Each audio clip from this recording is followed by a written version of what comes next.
నాటకం చూడాల్సి వస్తే ముందు వరుసలో కూర్చుంటాం. అదే సినిమా చూడాల్సి వస్తే వెనుక వరుసలో కూర్చుంటాం. ముందు వెనుక అన్నవి సాపేక్షం. సబ్బును తయారు చేయాలంటే ఆయిల్ కావాలి. అదే చేతికి అంటిన ఆయిల్ని పోగొట్టుకోవాలంటే సబ్బు కావాలి. చిత్రంగా ఉంది కదూ, జీవితం కూడా ఇంతే. సమస్య వచ్చి పడింది, జీవితం అయిపోయింది అనుకోకూడదు. దానిని ఓ మలుపుగా భావించాలి. ఈ ప్రపంచంలో ఇద్దరు ఆనందిస్తారు. ఒకరు పిచ్చివాళ్ళు, మరొకరు చిన్నపిల్లలు. గమ్యాన్ని చేరుకోవాలంటే పిచ్చితనం కావాలి. చేరుకున్న గమ్యాన్ని ఆనందించాలంటే చిన్నపిల్లలైపోవాలి. తాళంతో పాటే తాళం చెవి కూడా తయారు చేయబడుతుంది. ఒకటి లేకుంటే రెండోది తయారు కాబడదు.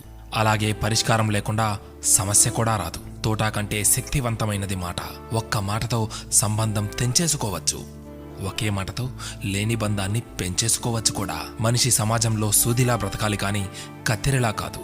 సూది పని ఎప్పుడు జోడించడం మాత్రమే, కత్తెర పని ఎప్పుడు విడదీయడమే. అందరినీ కలుపుకుంటూ బ్రతకాలే గాని కత్తెరలా విడదీస్తూ కాదు. నిజాన్ని మార్చే శక్తి ఈ ప్రపంచంలో ఎవ్వరికీ లేదు. కానీ ప్రపంచాన్ని మార్చే శక్తి ఒక్క నిజానికి ఉంది. నీవు సంతోషంగా ఉన్నావంటే నీకు సమస్యల్లేవని కాదు, వాటిని ఎదుర్కోగల శక్తి, ధైర్యం నీకున్నాయని అర్థం.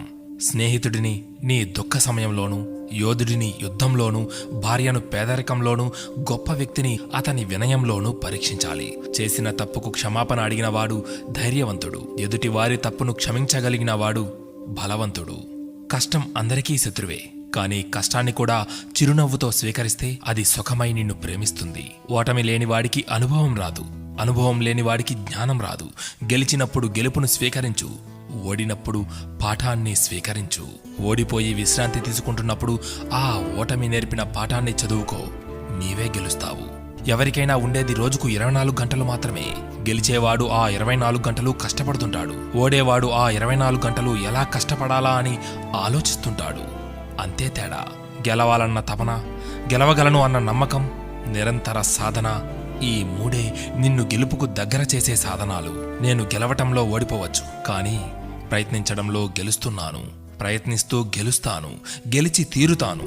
స్వయం కృషితో పైకొచ్చిన వారికి ఆత్మవిశ్వాసం ఉంటుంది గాని అహంకారం ఉండదు. ఏమంటారు?